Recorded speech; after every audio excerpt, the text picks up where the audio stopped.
All right, so let's go ahead and take a look at acetone as our generic example, and we can see a lot of things that is governing the reactivity of these guys. All right, so you guys probably know that the oxygen here is more electron rich than the carbon is. So when showing your resonance arrow here, and I want to show it the correct way and the wrong way, and see if you guys remember what's wrong with the wrong way. So the correct way is to show the electron arrow going towards the more electronegative element, which is carbon in this case. Oxygen. And then you end up with this particular compound, like so. So what we're going to see here is that in pretty much this entire chapter, we are going to use that carbonyl carbon as an electrophile. So if you take a look at the overall result here, we have double bond O, and then we have delta positives and delta minuses here. So we have a delta positive and a delta minus. And as a result here, it turns out that the carbonyl carbon is an electrophile. And that's pretty much it for carbonyl chemistry. We're done. I'm kidding. That is actually the basic gist on how carbonyl chemistry works out. All right, I do want to show you the wrong way for this arrow push here, and I want to see if you guys have done enough of these things now while you recognize what's wrong about it, or what's wrong about it here. All right, so the wrong arrow push is to have it go down this way. And we are going to violate two resonance rules doing this. So we're going to do some OChem 1 review here. So what two rules did I violate? Charges? Overall charges are correct because it's overall neutral. What was that? Carbon?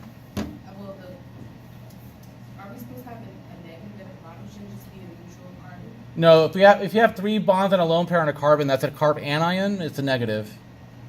Oh, yeah. So the formal charge ends up being what was it? 4 minus 5 is -1. You shouldn't have a positive and a minus on the same bond. That's fine. We did it in the previous one, right?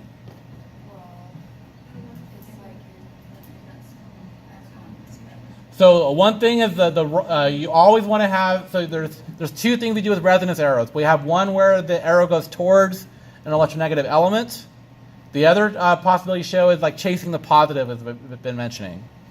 Here I'm showing the arrow going towards the less electronegative element. There's one other thing that I'm violating here too. Do you guys recognize what it is? It has to do with oxygen. So one of the rules from last semester was that it's not okay to have a positive charge on a hetero or on oxygen without a full octet. So if you look at all the different times we end up with positive on oxygen, oxygen always has a full octet. This does not have a full octet.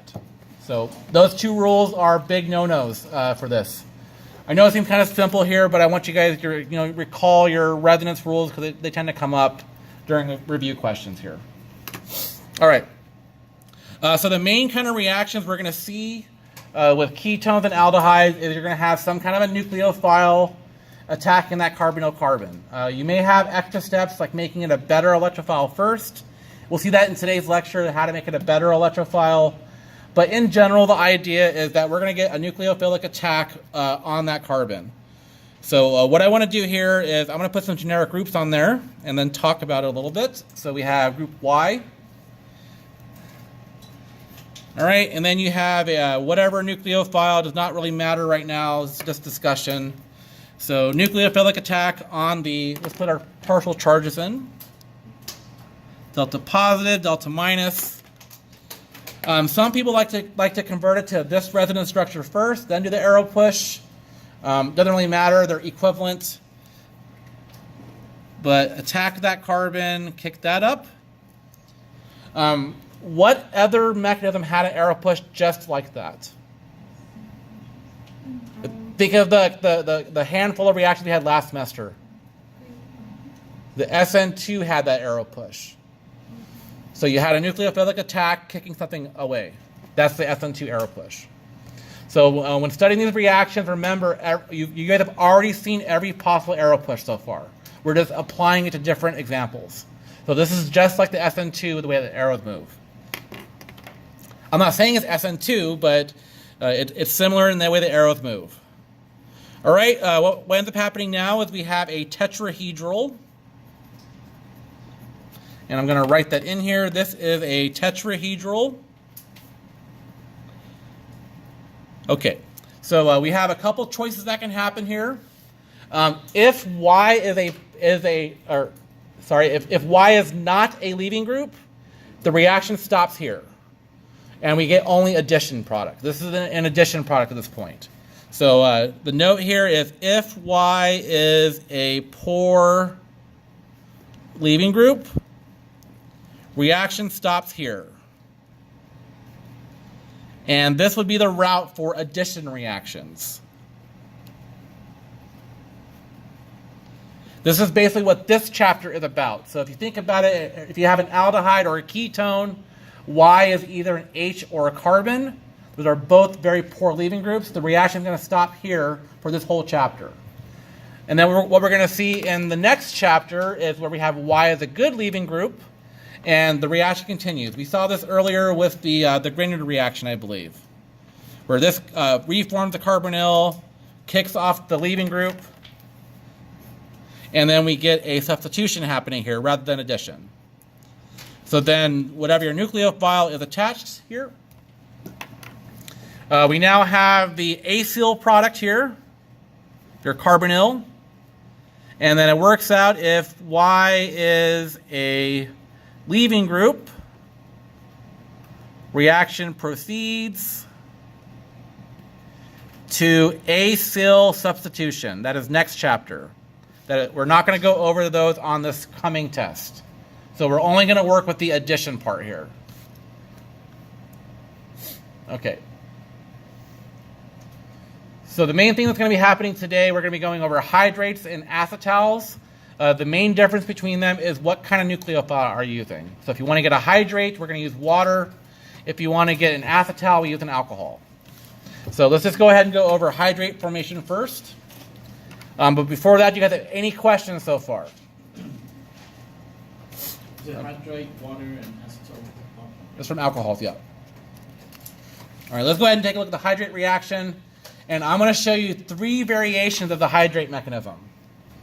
And I want to point out the differences between all 3. I think I mentioned some of the stuff already this semester. I want to just put more emphasis on it now.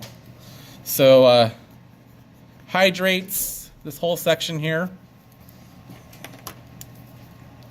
And for the sake of discussion, we're going to go ahead and use acetone as our starting compound. It's the simplest ketone you can draw. I do want to mention, though, that aldehydes in general are more reactive. Can anybody think of why an aldehyde would be more reactive than a ketone toward a nucleophilic attack? Yeah, that H makes that carbon less sterically hindered. So it's more susceptible to something attacking it. Where the bulky carbon groups could potentially block it with steric hindrance, you get less reactivity then. In general, aldehydes are fairly reactive for that reason. All right, so the general result here is we're going to have this here. We're going to have H2O attacking. And because we have the delta positive carbon, you can show the water molecule attacking carbon. Like that. And then we end up with an O minus. And then here we have an OH like that. All right. So we don't have a good leaving group here. Anything leaving here would so if this group would leave, that would lead us back to the starting point. That's unproductive. And then we can't show carb anions eliminating. Those are extremely poor leaving groups. They're a conjugate acid at the pKa of 50. They're never going to leave. They're going to stick on there. So instead, what we need to do is we need to work out to get the H over to the other oxygen. And I'm going to show you the way that it actually happens, and then I'm going to show you the way I want you to draw it. So This actually does a proton transfer step. I'm going to go ahead and write that in here. This is proton transfer. And what we're going to show is the solvent, here's our solvent, is going to grab the H like that and give us our O minus here, and then we have an OH. And then your protonated solvent is going to give the H to the other oxygen, making it net neutral. So grab that H, do that. And then we end up with a final product. Let's just go ahead and tuck it in right here. That is our hydrate. Like that. We have two, it's technically a geminal diol. So that is a geminal diol, or we call it a hydrate. Okay. So from now on, I want you guys to shorthand this. And what we're going to do is we're basically going to show the arrow push happening directly in this species. This basically adds an extra step, but we have a way we have to show that. So going back to this step here, the shorthand for this, once again, is you're going to show it happening intramolecular rather than intermolecular. I do want to point out that it's technically an intermolecular proton transfer. So I'm going to add that word here. Intermolecular, meaning it's not happening within the molecule. Well, we can shorthand it like this. The way we show that if we're doing a shorthand is we use this arrow now. And the curly swooshy arrow like that, that is basically saying this top portion. We're going to take one proton and put it somewhere else. But when you write an arrow like this, you are telling the reader that that is an intermolecular proton transfer.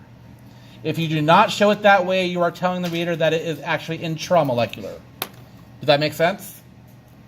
So we're going to go ahead and shorthand it this way. Just don't tell other organic instructors I showed you that, because they hate it. But I'm actually accepting this now because the literature is showing it this way now as well. All right, so there are two variations on this particular mechanism. So if we're dealing with a water solution, we could alter the pH, which does alter the mechanism a little bit. And what you need to think about is if you're in acid conditions or base conditions. And you also want to reflect those conditions in the charges on all the intermediates in your mechanism. I mentioned previously in this class that if you have a acid mechanism, you want to avoid negative charges. If you have a base mechanism, you want to avoid positive charges. We talked about that back during the epoxide reactions. All right, so I want to go ahead and talk about H plus catalyzed first. So H plus catalyzed. So on these reactions, just like we saw in the alcohol chapter, if you're doing a proton catalyst, you want to go ahead and protonate first. So protonate like so. It turns out that if you have something bound to that oxygen, that carbonyl is a better electrophile now.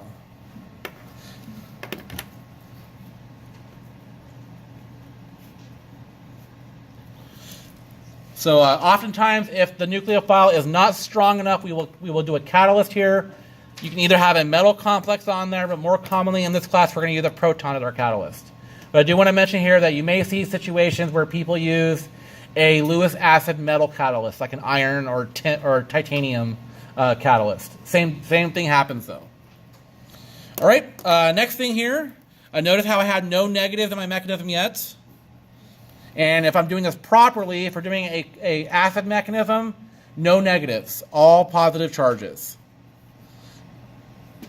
All right, so we're going to go ahead and do our nucleophilic attack now. Attacks the carbonyl, pops that carbonyl open. We're almost done. Thanks to the new shorthand that I showed you guys for proton transfers. Oh, actually, we don't need the proton transfer arrow here. So now what I need to do, what do you guys think? One more step, what should I do to get to the product? I need to get rid of that proton. What can I do it with? Yep, H2O. So hydronium ion, we're going to generate another hydronium, H2O. Can you use hydronium or no? No, you need the base form here, so water. And what I'm showing here, once again, we have no negative charges in the mechanism, and I'm regenerating my catalyst here. So we started with H3O plus, we ended with H3O plus. All right, let's take a look at base catalyzed now. This one is about the same length. It's actually the longest if it's pH neutral. All right, so here we have this, and instead of using H plus here, I'm going to use hydroxide instead. So that is your base conditions. And then here we have a strong nucleophile, which will just directly attack the carbonyl. No preparation needed with the catalyst. So attack. And then notice now in comparison, I have negative charges now. No positives now. So we get an O minus OH. And then what should be my acid to protonate? H2O, just like we used water before. So earlier I showed water acting as a base. Now I'm going to show it acting as an acid. We're still avoiding positive charges here. So protonate like that. And you regenerate your catalyst, don't you? All right, we are now done with the hydrate reaction. So a question I have for you guys is, was this reaction an oxidation or a reduction? It's neither. It's not oxidative. So we determine oxidation organic chemistry by bonds from carbon to oxygen. Did we change that number from reactant to product? No. 2 bonds to oxygen, 2 bonds to oxygen. Another thing that I want you to also keep straight in your head is that in your mind you should be categorizing compounds by what type of reagent they are, whether they're oxidative or reductive. Water is neither. Water is kind of there. It doesn't oxidize or reduce here. So it's neither, so it shouldn't be causing oxidations or reductions. All right. So any questions at all about the hydrate chemistry here? So it turns out as a result, because we can have these hydrate formations here, it turns out that a lot of aldehydes and ketones that have a low carbon count end up being highly water soluble. And it's because they form a hydrate with water, making them more water-like, and then the 2 OHs there. You remember the rule for solubility of alcohols? Or the cutoff, like the number of alcohols per carbon? Yeah, it was less than or equal to 3 carbons per OH. So you're basically you're putting 2 OHs on there, and if it has, like, say, less than 6 carbons, it should make it water soluble. All right. So the next reaction I wanted to go over, which will be what we end with today, is how to form a acetal and hemiacetal. So fun stuff. And if I can freehand this, you guys can freehand this, right? Yeah. Instead, I forgot my notes today, so I'm just kind of freehanding today. I'm winging it. All right, so for this reaction, I want to go ahead and use acetone again. And then I think for our nucleophile, I'll use methanol. I do want to point out it could be any alcohol. This is just for examples. So acetal formation. All right, so in this reaction, just like before, these can be acid or base catalyzed. I'm going to go ahead and show you the neutral version. Actually, let's just do acid and base catalyzed here. So in acid catalyzed, what we do is H plus first. Always start with the protonation step.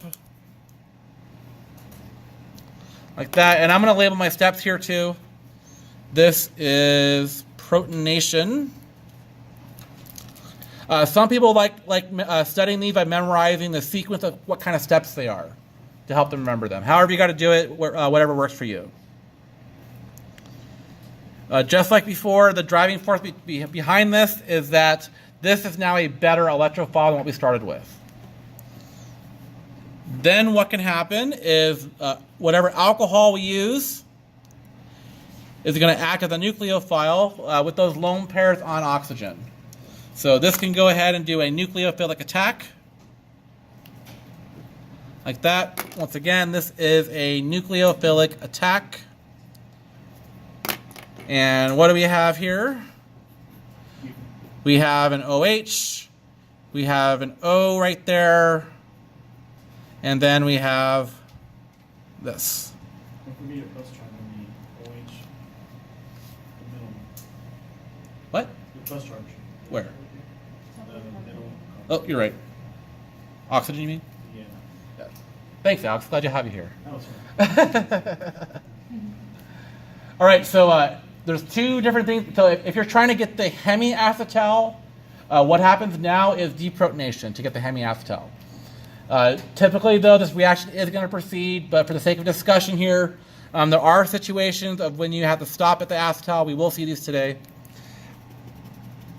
But here, I would just do a deprotonation with whatever your solvent is. In this case, it is methanol. And deprotonate that. All right, so we have this, and we have an OCH3. So if you have a situation where you have an OH and an OCH, or an O carbon, it's basically an alcohol and an ether on the same carbon, that is a half of an acetal or a hemiacetal. So it's half acetal. So hemiacetal.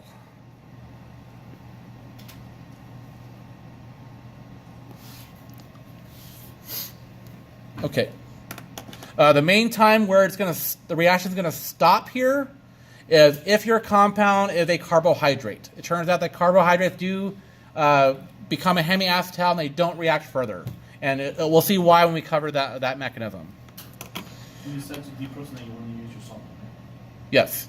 So I don't want you to randomly pull in water from out of thin air. There shouldn't be any water in this reaction, so don't just pull water out of wherever. Oh, the water molecule just comes in from wherever and does its thing. It has to make sense with what's in the flask. There's no water here. All right, so the other version is instead of doing this step, we're going to, from this step here, I'm just going to go ahead and redraw it down here. So what actually happens instead, if the reaction is going to proceed, is you will get a proton transfer step right here. Remember that these proton transfer steps are technically intermolecular, but we're going to shorthand it as intramolecular. So that's, and then to imply that it's intermolecular, you have to actually show the swooshy arrow here.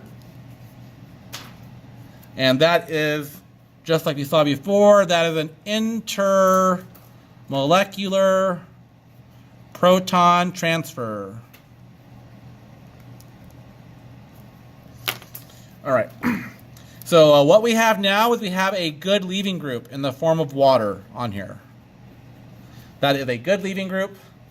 And then we have our OCH3 attached. What can then happen is the oxygen on the ether can basically reform like a carbonyl, like we saw with the acyl substitution, and knock out water. So showing that here, reform that carbonyl with this oxygen instead, and then it knocks out this one. This is technically not a carbonyl though, just because we have the OCH3, and let's go ahead and include the stuff on here. All right, so it turns out that this compound is actually more reactive than what we started with. So then what happens here is another mole equivalent of methanol will jump in there and do the same reaction again. So we get the same reaction happening twice effectively here. So nucleophilic attack, pop that carbonyl open.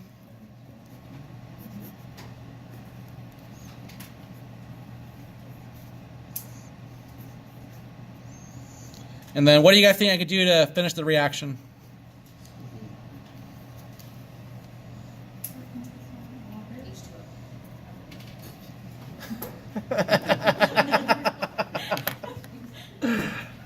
No. Ethanol.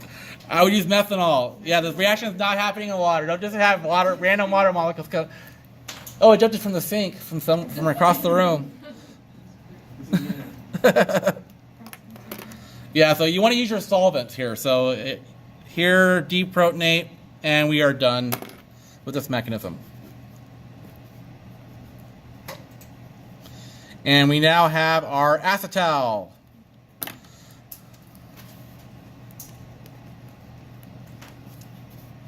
Okay. Are there any questions about this here?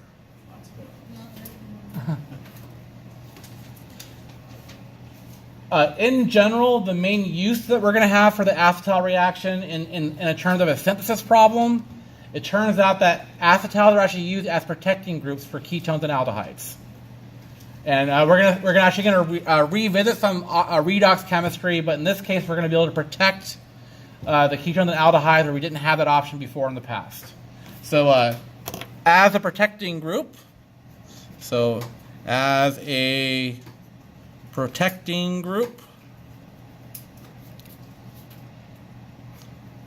acetals are not easily reduced. So acetals do not reduce or oxidize typically. So basically they are protected from redox reactions. And the way we do this is a very particular acetal, or alcohol rather, and it is ethylene glycol that does this. So typically what we do here is we will take ethylene glycol, which is that, and let me write this name here. So ethylene glycol, typically a little bit of H plus is around for a catalyst. So H plus catalyst. And what ends up happening is you get a hemiacetal or a cyclic acetal here that looks like that.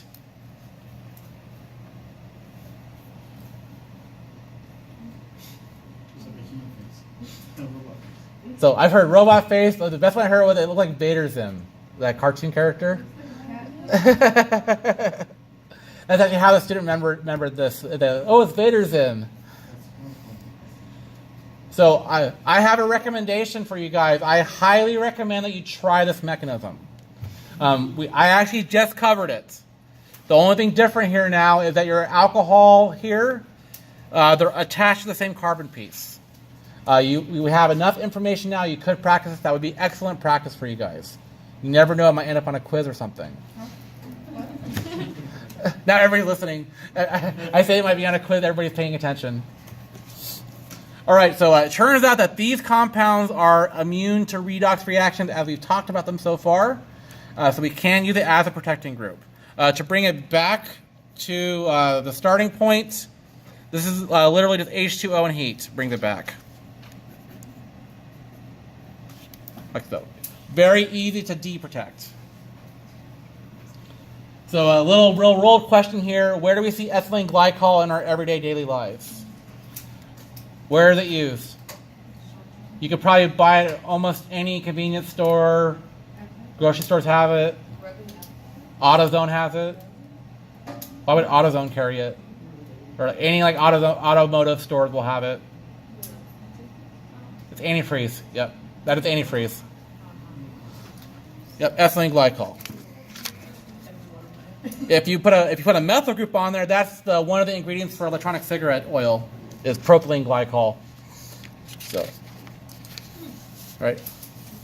While I'm talking about that, it turns out that ethylene glycol and looks just like water. So if you actually mix up antifreeze with just the chemicals, it has no color, and it's just a little bit more viscous. Do you guys know why we add color to it? It's basically it's to make it very obvious that you spilt something.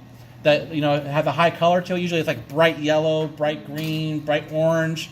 And the reason why is because it turns out that carbon compounds that have hydroxyl groups, they're basically kind of like carbohydrates then. So if you actually taste ethylene glycol, it's very, very sweet. The downside, though, it's highly toxic. And dogs will drink it if they see it, if they smell it. They'll instantly start drinking it because they think it's something sweet. They want to eat it. And it'll actually kill them if they drink too much of it. So to make sure people are cleaning up their antifreeze, we color it for that reason. And it's to keep our dogs safe. It's mostly for the dogs. All right. I want to go ahead and do one example here with how we can utilize this as a protecting group. And I think that's where we'll end class today. So let's go ahead and take a look at a compound that has a couple functional groups in it. Let's put a ketone. And then I want to go ahead and put an ester over here. All right. So based off of the stuff I showed you guys a few weeks ago, we can selectively reduce these carbonyls. So the options we had here was if we use LAH versus NABH4, right? So NABH4 would not oxidize this one, but would oxidize this one. So that could be an option. So let's go ahead and show that. So NABH4. And then I want to show the LAH option as well, just so we're being thorough. So it turns out that NABH4 will only oxidize this one, will not oxidize the ester. And what LAH is going to do, it's going to oxidize or reduce everything. So we're going to reduce the ketone, and we're also going to reduce the ester. And if we're worrying about mass balance here, what is the other carbon product for the LAH reaction? Did you say resonance? Oh, sorry, I thought someone just said resonance. Methanol or ethanol? Methanol, yep. CH3OH. All right, so basically what the option of protection group does, it allows us to flip which one you want to oxidize or reduce. So if you wanted to, say, reduce the ester, but not the ketone, you have to protect it first, reduce the ester, then deprotect. So I'm going to go ahead and show that. So let's go ahead and protect it first with the ethylene glycol and H+. That's going to make our protecting group, which is that cyclic acetal, like this. And then we go ahead and carry out our reduction. I want to reduce the ester. So which reducing agent should I use? Yep, LAH. LAH will not react with the acetal. It will only react with the ester in this situation. So this remains unreacted. And then we go ahead and get our primary alcohol over here. And then all you do to bring it back is deprotect it with water and heat. And what ends up happening here, the net result is we preserve the ketone. Oops. Good time to stop. It's telling me to stop recording. Question, will the group protect the most substituted ketone? Or sorry, carbonyl? There's no way really to pick that. So it's going to protect a ketone or an aldehyde. I do want to point out here that these addition reactions do not work with esters or carboxylic acids. It turns out that they have a good leaving group. They are more prone to an acyl substitution versus an addition. So typically we only do the acetal protecting, once again, with ketones and aldehydes only. All right, the very last thing I want to show you guys here is there are situations where we do not get a full acetal as a result. And this happens when you have, if you have a carbon compound where the acetal formation is intramolecular. So what we have here is OH. And I do want to point out that if I were to put an OH on every single carbon, that is a carbohydrate. It turns out that carbohydrates do this all the time. So what happens here is you're going to get a nucleophilic attack like that. And I want to just go ahead and jump to the product. We could practice, let's practice the mechanism while we're talking about it. So we get 1, 2, 3, 4, 5, 6-membered ring.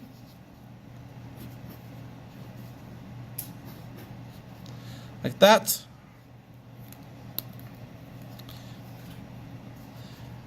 And the question I have here now, before I finish this here, is which oxygen is in the ring? Is it the one from the carbonyl or the one from the alcohol?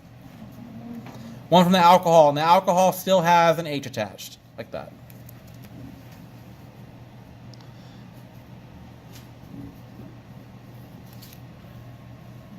O minus. Like that. Here I recommend numbering of carbons to keep track. So let me go ahead and number carbons here so you are aware of what's happening. So 1, 2, 3, 4, 5. All right, at this point here, I'm just going to go ahead and do a proton transfer. You still need to show the arrow push though. So boom. Like that. And then if you look at the product here, this reaction will not proceed further. It stops here. And the net result is a hemiacetal now. This is a cyclic hemiacetal.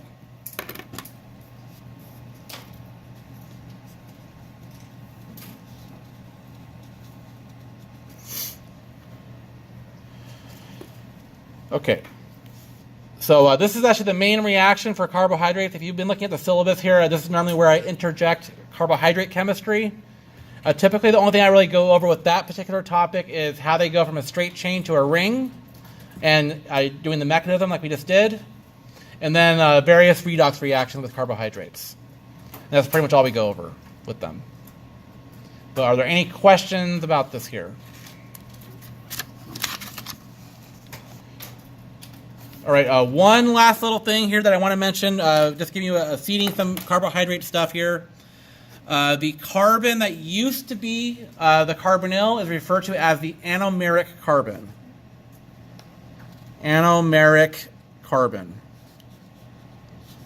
It turns out that there will be a handedness to this compound, and carbohydrates will cyclize in a way to get a particular anomeric carbon, whether it's OH up or OH down. And we'll go over that in more detail when we go over the actual carbohydrate chemistry. All right, I think we have more than enough information for our quiz on Thursday. I'm planning on that quiz of being only stuff from today's lecture. So it's only going to be addition to ketones and aldehydes.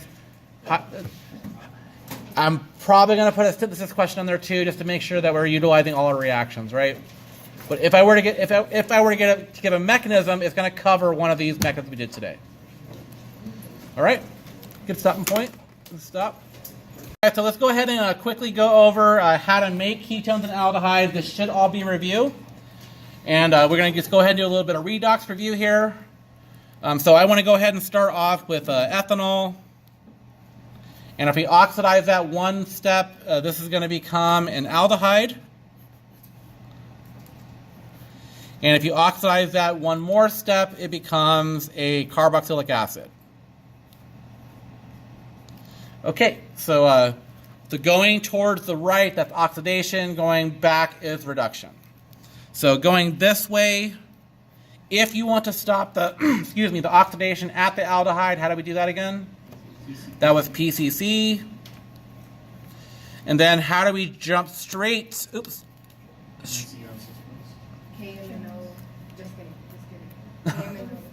No, these were basically the Jones reagent, all the other chromium-6 reagents. So I'm just going to go ahead and write Jones. So we have things like sodium dichromate, chromic acid, those kind of reagents are going to fully oxidize here. Same thing here. If you wanted to go from the aldehyde to the carboxylic acid, that would be the same thing here, Jones, or the other ones. The only thing that going on here is that PCC would not work for this step. Okay, and what if I want to, so from the aldehyde position, if I want to go back to the alcohol, how do I do that? Yeah, those NaBH4.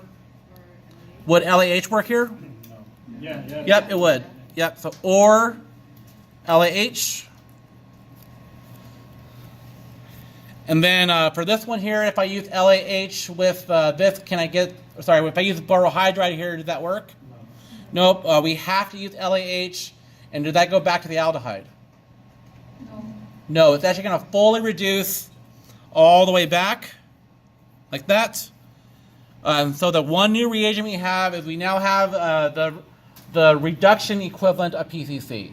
So remember how PCC, how it stopped at the aldehyde as a oxidation. We now have a reduction that stops at the aldehyde. So going back this way, this reagent is diball H.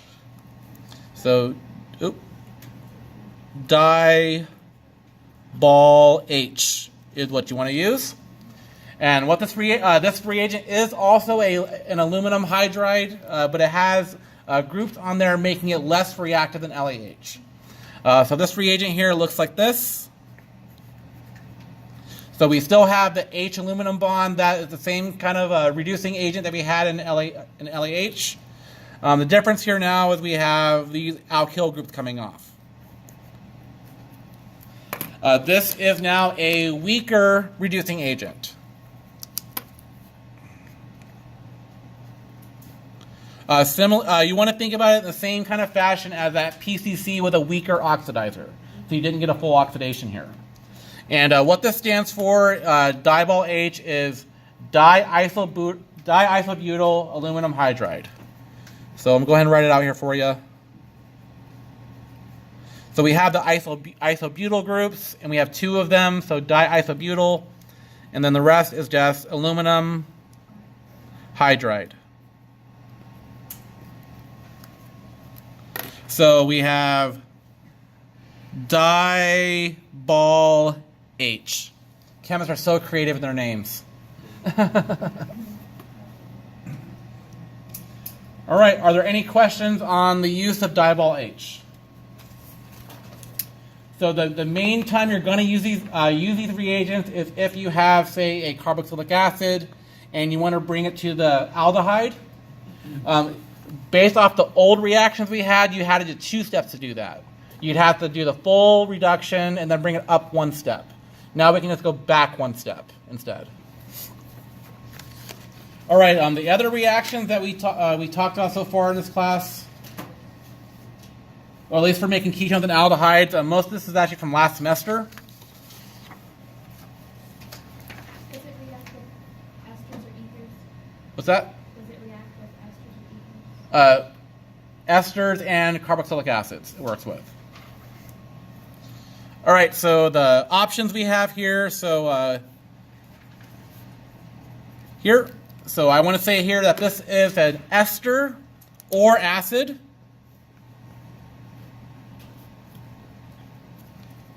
And we can use this to make our aldehyde using diball H. This is just going to pluck off that OR group and give you the H there. Another option we can do here, we're going to see in a few chapters that these compounds, these cyano compounds, actually have similar reactivity as carboxylic acids do in terms of their how they are as an electrophile. So it turns out that cyano groups can be used with diball H to get an aldehyde. So diball H here as well gives you the same products. So if you think about it, what we can do here is we saw last semester that the CN, the cyano or cyanide ion, could be used as a nucleophile like an SN2. So we now have a way we can directly plug on aldehydes onto compounds via SN2 first, followed by the diball reaction. So this is going to be fun, this coming test, all these new reactions. All right, the next reaction I have here is a review from last semester. So here, if we have, recall that if we have an alkene, we can do oxidative cleavage here. And the reaction you specifically want to use here is ozonolysis. You don't want to do the permanganate here because that gives you carboxylic acids. So here, ozonolysis was O3. And then let me go ahead and draw these products over here. So you may recall that I showed you guys alternatives for step 2 for what kind of product you want to get. So do you guys remember what we need to use if we want the aldehyde for this portion? It was dimethyl sulfide, yeah. So it's Me2S. Recall that particular reagent is redox neutral. So what's going to happen here is we're going to preserve our aldehyde in the product. If the other workup option I showed you guys was a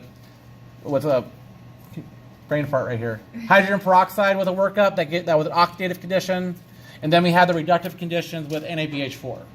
So if you want to, so once again here, if you want to keep the aldehyde, you go ahead and use dimethyl sulfide as the second step here. All right. So any questions about how to make ketones and aldehydes? I think we have a lot of options now on how to make these.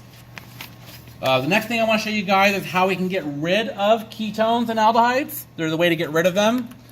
So I think one that we talked about so far was the Clemmensen reduction. So let's talk. So getting rid of the carbonyl carbon.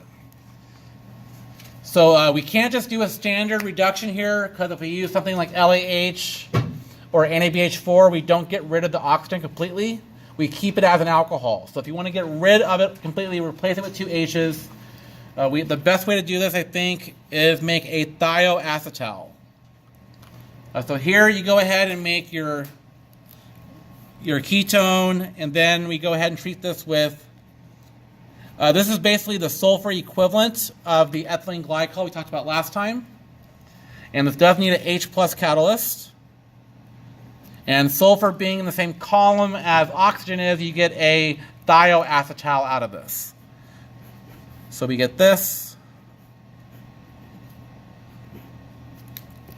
Like that. And we call this particular compound a thioacetal.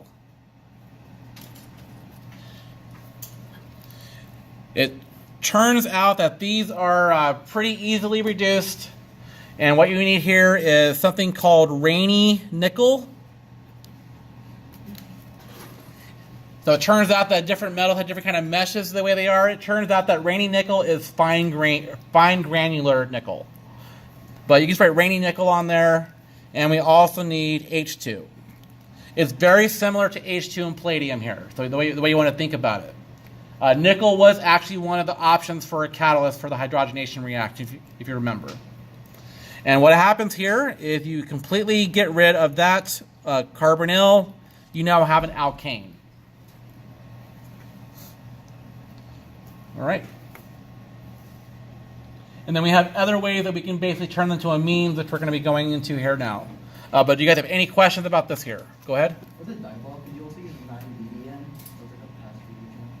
Was it the same thing? 9-BBN was an alternative for the hydroboration oxidation. So that was an alternative for BH3. Yep.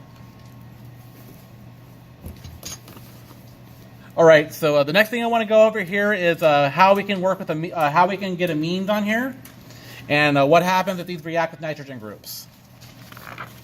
And I'm thinking, looking at the time, that's probably all we'll have time for today. So you're not going to have too much new stuff for that test. Or, sorry, for the quiz. All right, so next section here is addition of amines.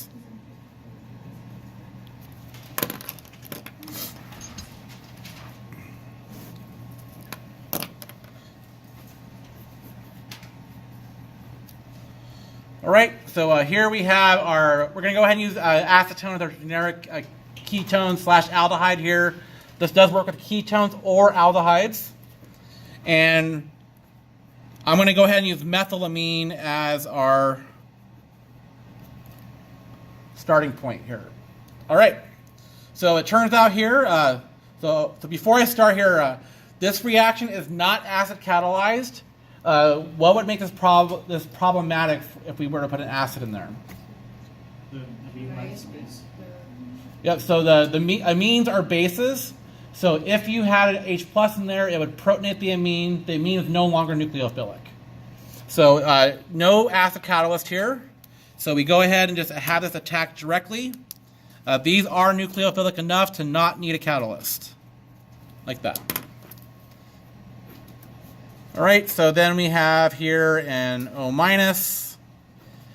Don't forget this part here. We're going to have a plus charge on nitrogen, similar to what we saw in the other mechanisms. And these mechanisms are actually pretty similar to what we saw with the acetal mechanism.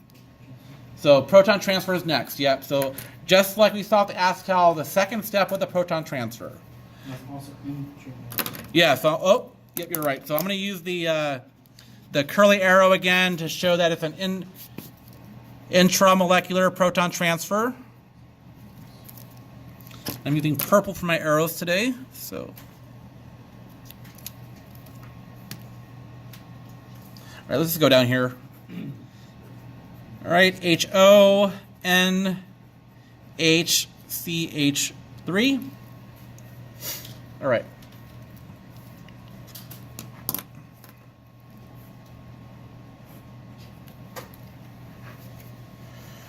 All right, it turns out that we can pick up a loose H here. It does need a proton transfer step here to actually eliminate that OH group. This could possibly happen from the workup step, or it could pick up that from whatever your solvent was, like if you had water as your solvent. So it's going to pick up an H plus from somewhere, and we're not really too worried about where exactly it's coming from. But we'll go ahead and just assume that we're in water today. So pick up the H, and the reason why I'm having it pick up an H is because I want to make OH a better leaving group. Remember, hydroxides are poor leaving groups. So pick up the extra H, makes it a better leaving group. And then here we still have our NHCH3, lone pair, and a plus charge. All right, and then it turns out now that this can form like a carbonyl. So do that, and then kick out the leaving group, just like we saw during the acetal mechanism. When you study this, you want to think about the relative sameness of these mechanisms. It'll be less daunting then if you do it that way. At least I think so. All right. We are not quite done yet. We still have a positive charge here, like that. And then to get rid of the extra H, remember I said water was our solvent here today. So whatever your solvent is, we'll pick it up, the extra H, to make it net neutral. And our final result is this compound, like that. So here we have a C double bond N. That kind of functional group is called an imine. Would it be plus H3O? Yeah, plus the H3O plus. I'm going to say minus H3O plus here. I want to put emphasis on the imine here. So this particular functional group is called an imine. Not an amine, it's an imine. These by themselves are not overly useful here, but the big thing that they're really good at is that we can actually reduce these very easily. So all you have to do here is do a reduction step.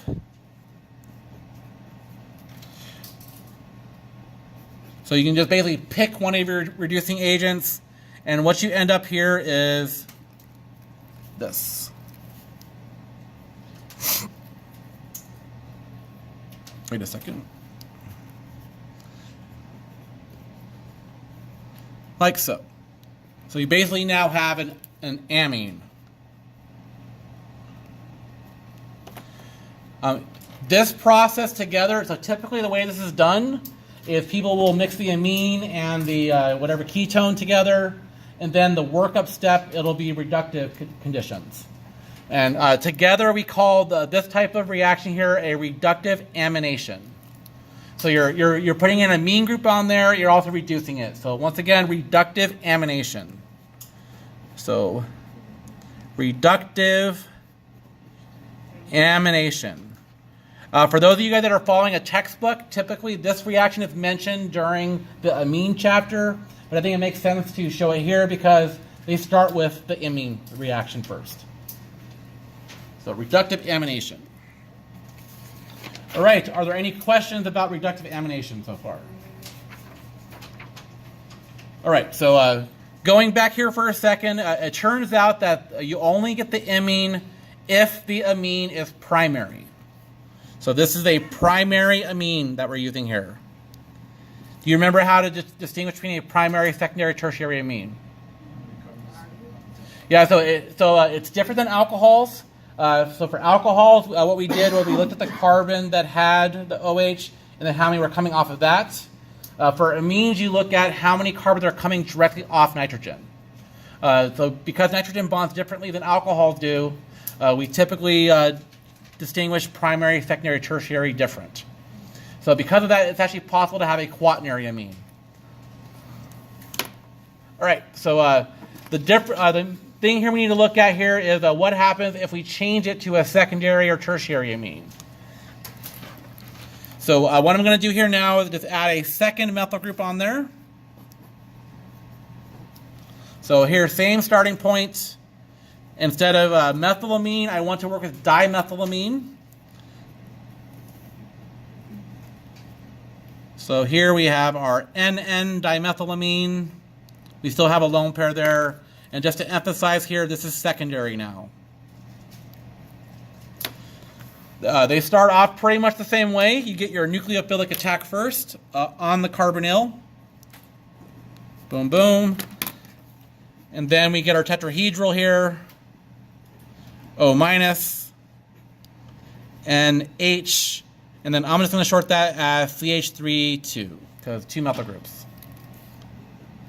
What should I do next? Yep, intermolecular proton transfer. So that's going to go over to the H. Boom, boom. And then we now have an OH and NCH3-2. All right. Just like the last reaction, it's going to pick up H plus from your solvent. And what's going to happen here, it's going to make OH a better leaving group. So I'm just going to show it grabbing an H plus from whatever our solvent was, probably water.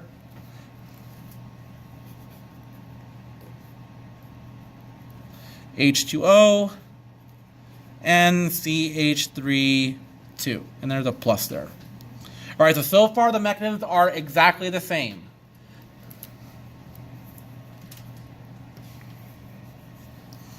All right, so here we go ahead and show the carbonyl form or the carbonyl-like form, kick out the leaving group. So now is where the reaction is different.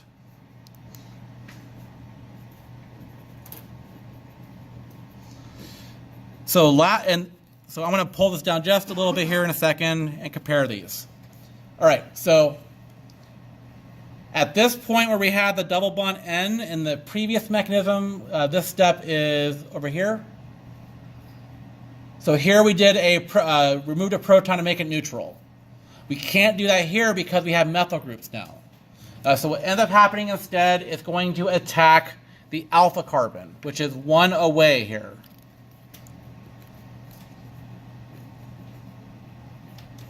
Like that.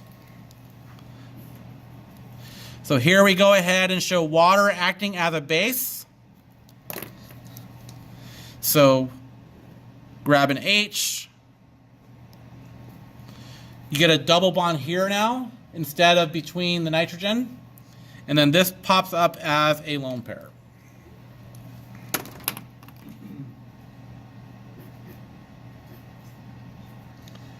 All right, so we now have 2 methyl groups on there. We have a tertiary amine, it looks like that. So this particular compound, once again, we have very creative names here. We have an alkene, we have an amine. This is an enamine. Enamine. Enamine, mini mo. Is that what you said? So it's enamine. So yeah, literally alkene amine is what you have here. It turns out that these compounds, just like the amines, are very easily reduced. So people typically use these as a way to add amines to things. So here I'll use our reduction step here. And now we have our amine. And just like the last one, this is also called reductive amination if you do the reducing step here. We are actually going to revisit this compound in a later chapter because these actually act like enols in a lot of ways. All right, so before I continue here, I want to, hang on one sec. I want to point out this step right here. So where we had this 3 arrow push here. What mechanism from 241 had that exact arrow push? There was a mechanism that had that arrow push. Elimination, first or second order. Second order. Yeah, that arrow push is just like an E2. Oops, I changed my arrow color throughout halfway through. Just realized that. Oops. Now it's going to bother me. Oh well, whatever. It's too late now. So the reduction got rid of the pipeline too? With the out key? Yes. So what kind of reducing agent would you use for that, do you think? To get probably H2 palladium there? Yeah. I believe H2 and palladium would work for this, but there are many other types of reducing agents out there. All right, let's go ahead and do a synthesis problem. This is probably the funnest one we're going to do this semester.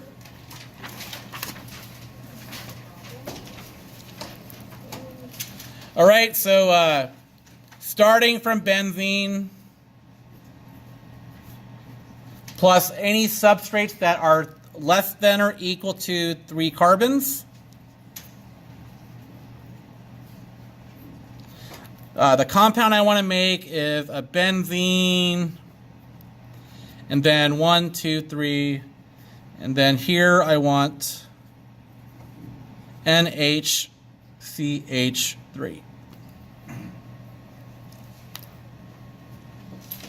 Okay.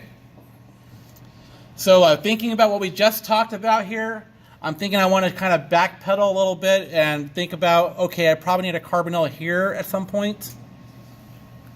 So then what do we do here?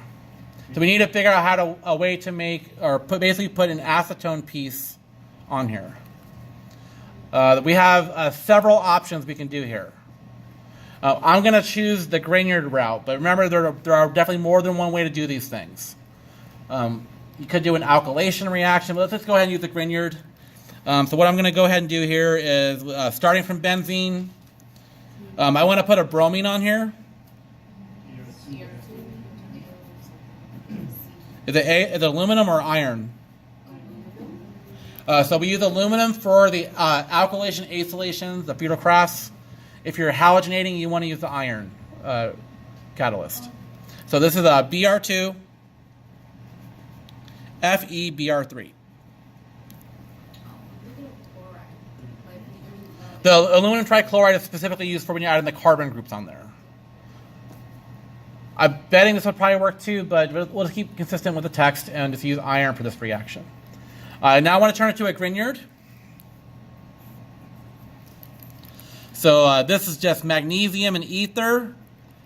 I do want to keep pointing out to you guys that MgBr is not a reagent. I know I see a lot of people doing that all the time. MgBr is not a reagent. That is part of your Grignard. So I don't want to see MgBr over the arrow unless it's actually attached to a carbon. All right, look at the substitution pattern here. I want an oxygen functional group here. So I'm thinking that's probably going to be a base catalyzed ring opening of an epoxide. That's a very useful reaction, guys. That's so useful. You're going to see many times this pattern will appear in your problems.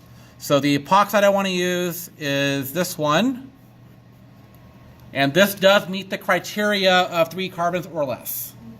So that would be the first step. The second step would be a quench. And then counting our carbons here, we get 1, 2, 3. And then OH is here. Well, that Alex, which reagent should I use next? Jones or PCC? Yep, Jones or PCC to do our oxidation. We now have phenylacetone. All right, I now want to do the reductive amination to end the problem. So the first step would be methyl. So you basically just choose the corresponding amine that you need. We need a methyl group coming off. So this would be methylamine, CH3NH2, followed by a reduction which I'm going to leave very vague for you guys when you realize what this compound is that we're making. So now we know how to break bad. We just made methamphetamine. So the reason why I'm referencing this is because if you ever watched Breaking Bad, the one season where they're working for the Mexican cartel, and they have like those professional chemists, and then they said, and there's a quote in there. He says, "Anybody in sophomore organic chemistry knows how to make phenylacetone," and that's this compound here. And they asked Jesse Pinkman how to make it. He doesn't know what to do because he's not actually a chemist. But yeah, so basically, these two reagents are highly regulated for obvious reasons. The reducing agent, so it's really kind of nasty. People that do like their own home brew on methamphetamine when they make it, typically what they use are reactive metals often found in batteries. So you can actually strip lithium out of the lithium batteries and actually use that as a reducing agent. It's pretty gross though, because these people don't do workups after that. They typically have all that sludge in there with their drugs that they're using. So not only do they have the bad drug, they also have all this other crap in there. They don't do a quench step. They don't do any purification. Yeah, don't do meth. It's pretty nasty stuff. All right, so in general, this is how reductive amination reactions work. It's a great way to convert carbonyls into amines. All right, are there any questions about anything? What did you say about the reductive that would figure out what? I wanted to keep it kind of vague because that's the part I don't want you guys doing. I don't want to give out too much information here. Figure it out for the quiz or something. Yeah. No, I would just. You could. There's a lot of different reducing agents we can use here. We can use H2 and palladium. You can probably use NaBH4. Like you have a lot of options. And then you also have reactive metals you can use. Like lithium would work. Sodium metal might work. Yeah, lithium metal is a really good reducing agent though.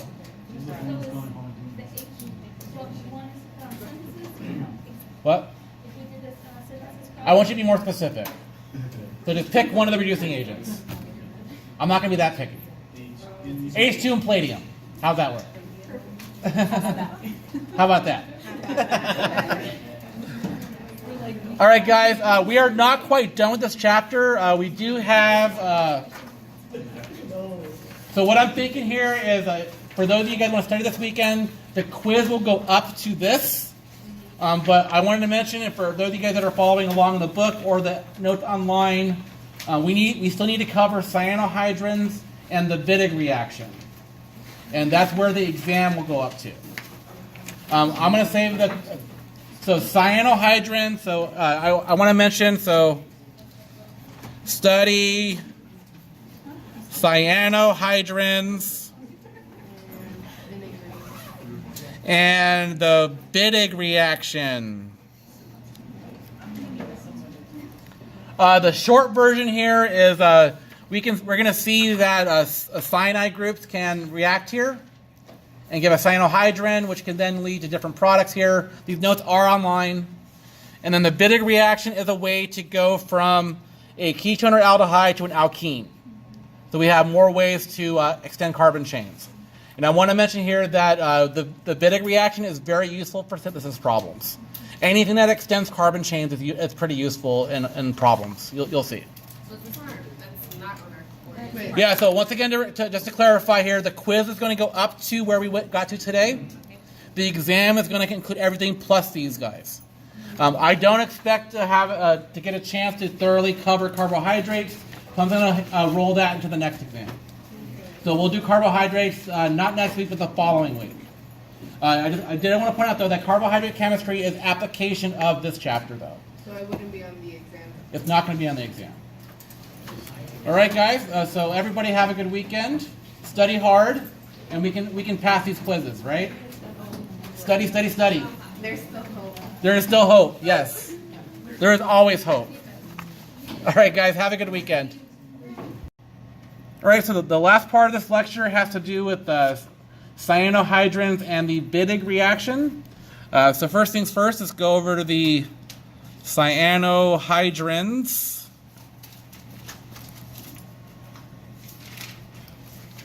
Okay. So there are a couple different ways to make these. I think the most notable way that we're going to see in this chapter is essentially with a ketone or aldehyde and react it with hydrocyanic acid. So HCN. So HCN. And this is going to work really similar to what we've seen before. So the first thing you want to go ahead and do is whenever you have these acid catalysts, you typically have a protonation step to start with. So go ahead and protonate. Do you guys remember the reason why we protonate first? Like, what is the role of that catalyst?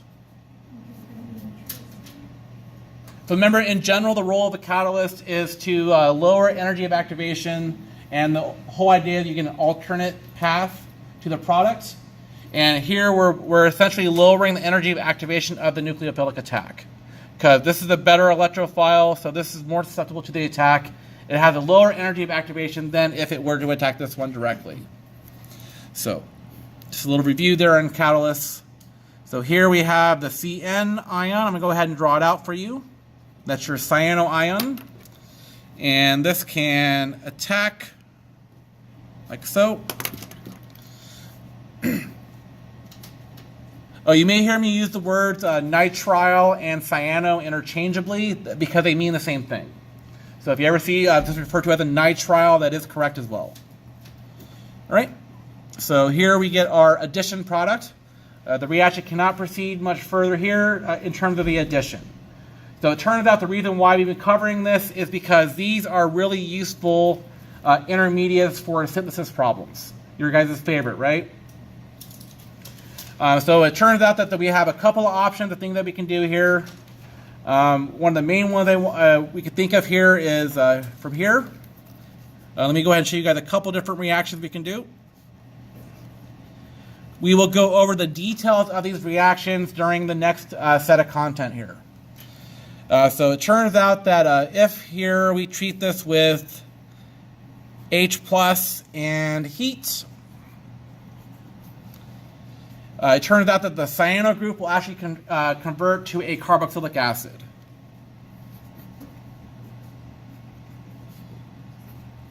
And these are useful intermediates. And we call this one an alpha hydroxy acid. So let's use green for this today. So alpha hydroxy acid. We're going to be starting to use this term alpha a lot more. That essentially means one away. So we're saying we have a hydroxyl group one away from the acid group. All right. It turns out that if we have concentrated H2SO4 in heat, you get a different product here. So here we are having concentrated H2SO4 in heat. And essentially what happens is this will form first. And then because of the conditions here, we have good E1 conditions here. So we will get the elimination product. So once again, just so you're clear, the first one forms, and then we have E1 conditions. It further reacts in giving you an elimination. And this particular kind of compound is called an alpha beta unsaturated acid. So looking at the name here, we say alpha beta because our unsaturation, our double bond, is 1 and 2 away. So alpha beta. All right. The next thing that we could do here is your standard LAH reduction. It turns out that these actually are easily converted to amines by doing the LAH reduction. So, oops, dropped my pencil. So the next reaction here is just LAH, followed by an aqueous workup. I'm just going to shorthand it here. I just want to make sure that I'm clear with you guys here that typically with the reduction reactions here, it's kind of implied that you have an aqueous workup to quench it. We get this one. And this is a beta amino alcohol.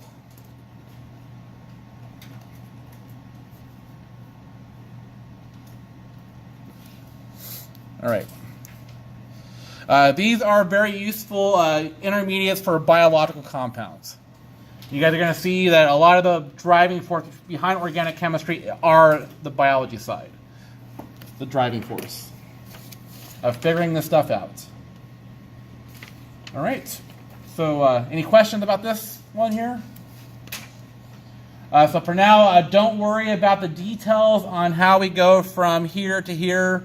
That will be next chapter. We're going to go over that stuff. We're going to go over carboxylic acids and their derivatives, and cyano compounds are in that group. All right. The next reaction here, and the last of this set, is the Wittig reaction.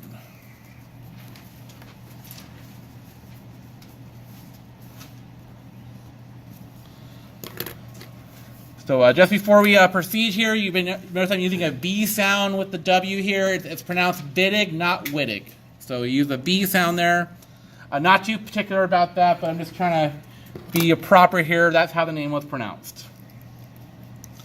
Essentially what happens here is you take your ketone or aldehyde, and we're going to react it with a new reagent type, and it's called an ylide. So you draw the structure of it first, and then we'll show the product and then discuss this.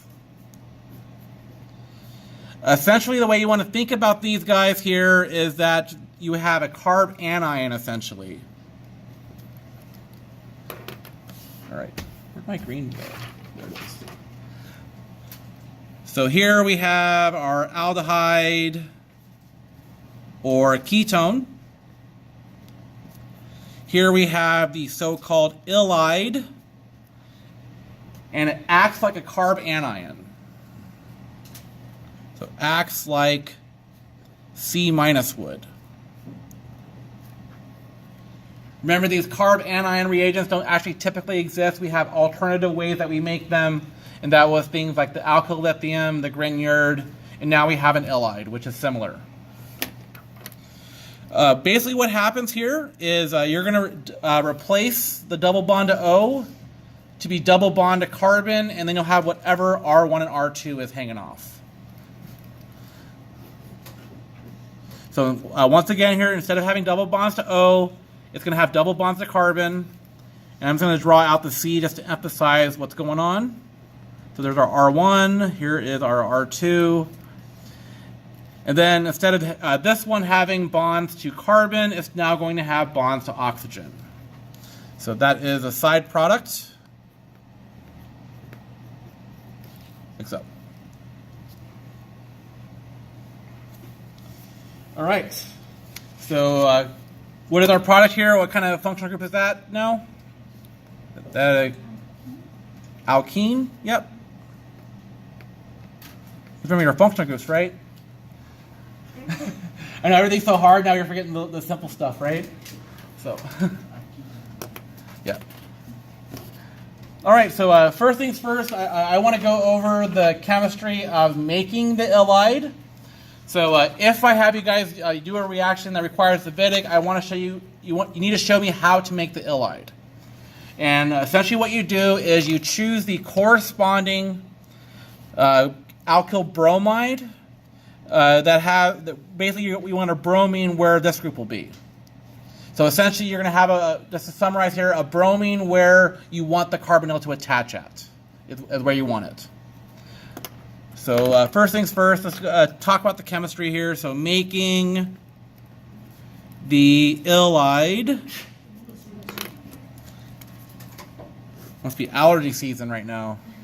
It's almost time. We get the pollen apocalypse soon, right? Where there's going to be yellow dust everywhere. Yeah, probably next month. What's that? Flu season?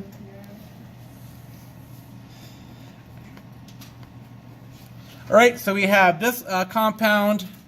Basically what this is a phosphorus atom that has 3 phenyl groups coming off, 3 benzene rings. And it turns out there is a lone pair on there. This particular compound is called triphenylphosphine. So triphenylphosphine. And let's just go ahead and be a little bit more specific this time. Let's go ahead and say these are methyl groups attached, like that. And then we have an H. And I'm going to make sure we emphasize the H here, like so. All right, so here we have our alkyl halide, And it turns out that this can do a nucleophilic attack. And notice I'm showing it as a backside attack. So if I'm showing it as a backside attack, what am I implying? SN2, yes. So because of the fact this is an SN2 mechanism, we have all the restrictions that go along with it. That means that your alkyl halide cannot be tertiary. It has to be primary or secondary.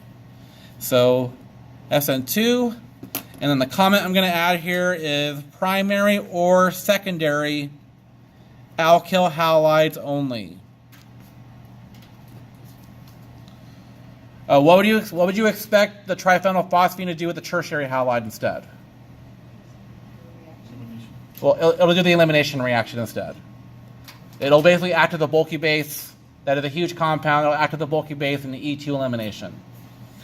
All right, so we're not quite done yet.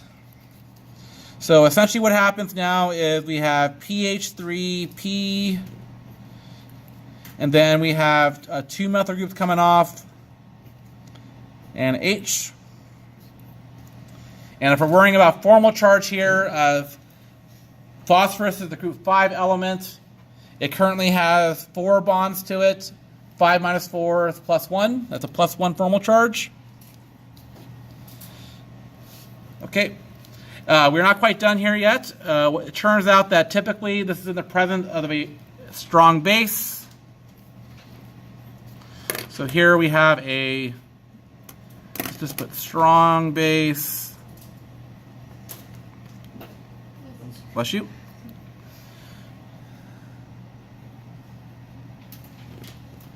What mechanism does that look like that I just drew?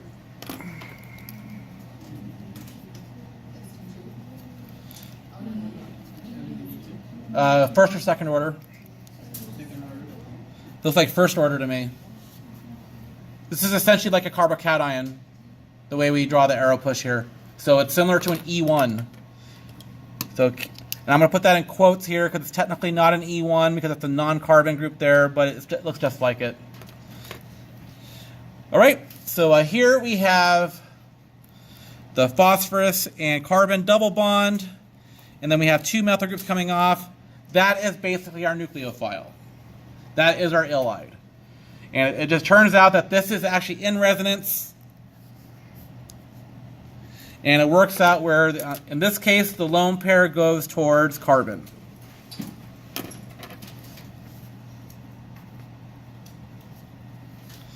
Giving us the same structure that we had in the previous drawing. Like that. Right, don't forget the negative on carbon.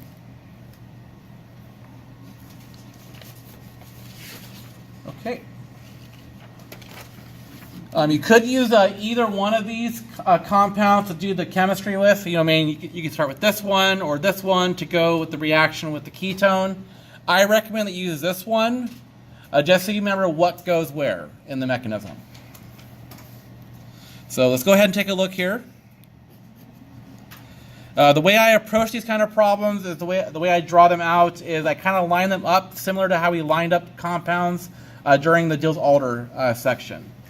So essentially you want to line up the carb anion with the carbonyl. The negative, we got our 2 things there. That. And let's go ahead and fill in our lone pairs here. We do have a concerted reaction here, so what happens is this attacks like that, and then the pi bond goes over to the phosphorus like that. So this arrow push is similar to what we've seen in the past. In the past, we saw a nucleophile attack this, and then that would go up to the oxygen. Instead, because we have the phosphorus around, it goes out and grabs that instead. So then we get our intermediates. And just so we're clear, I want to highlight new bonds. So that's a new bond, and then this is going to be a new bond as well. PPH3 carbons. That. Okay. What is the formal charge on phosphorus now? It's neutral. Phosphorus currently has 5 bonds to it. It's group 5 element. 5 minus 5 is 0. And then carbon is also 0. So we know we're doing this correctly because of the fact that we have overall 0. We had a plus and a minus. Overall 0. We end up with overall 0. All right. So basically now what we do is we have the bonds swap places. So this bond is going to go there. This bond is going to go there. So if you think about it here, we now have this carbon is now double bonded to this carbon. So just this carbon double bonded to this carbon. And then now this oxygen is double bonded to phosphorus. And we have our final products here.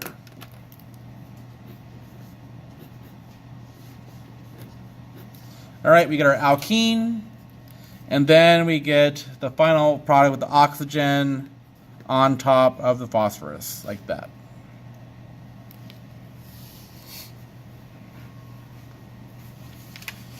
All right. So the biggest restriction here that you're going to have to deal with is the fact that this does not work with tertiary halides. So you're going to have to find other ways to get this to work for that. But the question you could also ask yourself is, could you have 3 carbon groups coming off on an alkene? No, you would violate the octet rule on carbon if you did that. So that doesn't make sense anyway, to have a tertiary halide for this part.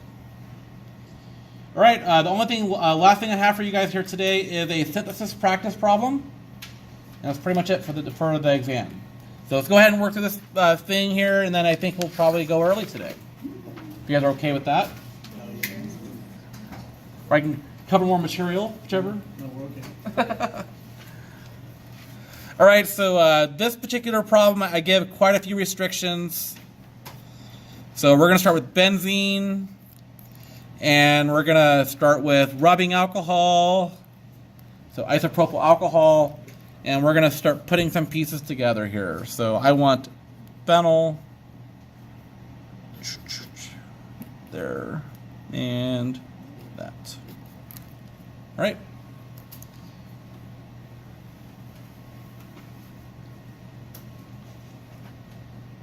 So in a problem like this, you always want to identify where are these pieces inside of the product.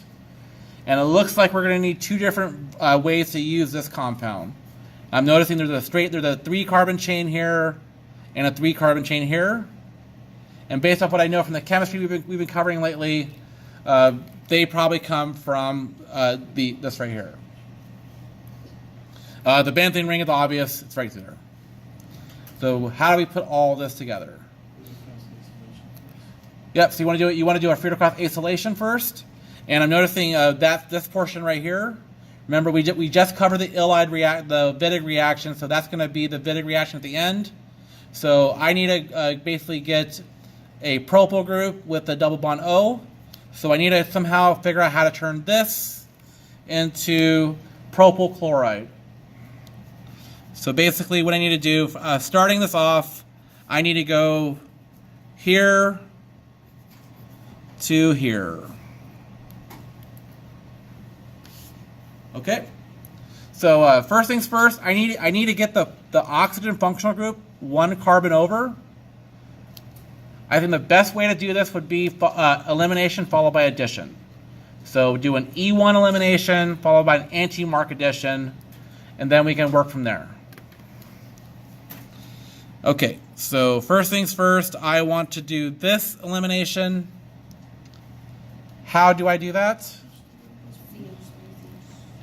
That's just H plus and heat for this one. That's the E1 elimination.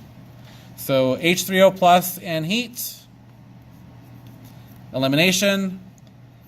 I then want to do that.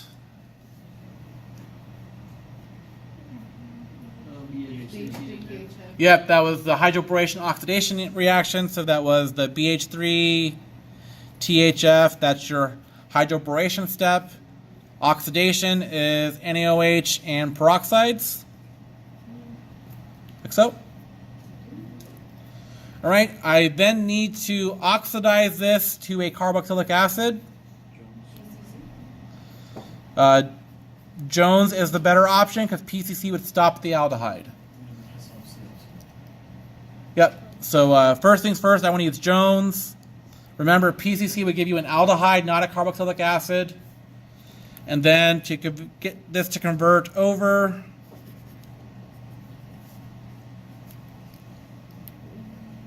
that was, yep, SOCl2. Let's just pull this over here.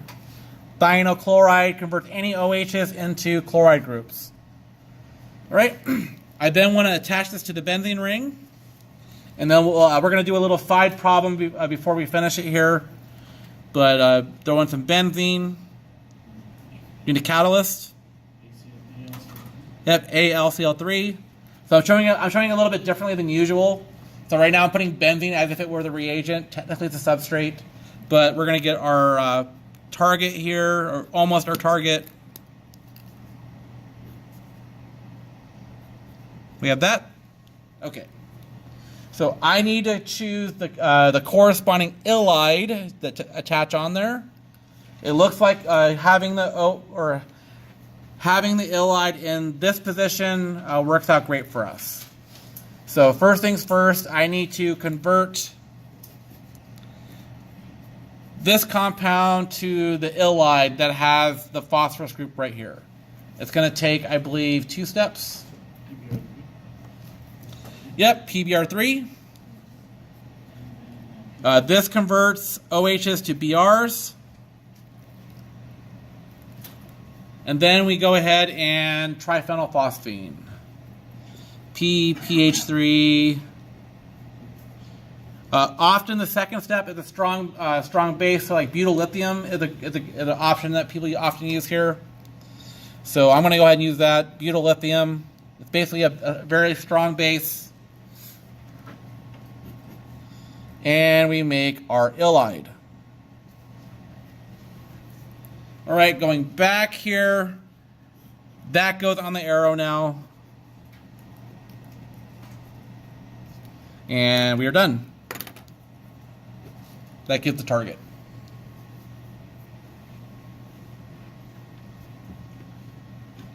Would that be a good one for the test? There's going to be a big problem on the test. Not just like that one, but similar.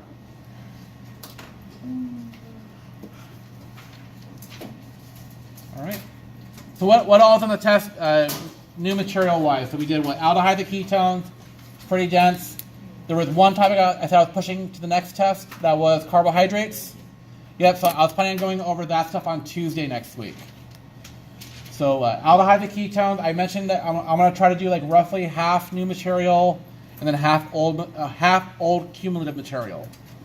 And we're going to keep rolling that way the whole semester long. I want to get you guys okay with doing cumulative content, because that's what the final's like. So study. You have plenty of stuff in front of you. Unfortunately, I probably will not get this video up on the YouTube till probably after the test. So I know you guys should have notes. It's all online already. So hopefully you guys are not too reliant on this YouTube stuff. Can I get the notes I can post on my Discord? Well, all right, let me stop.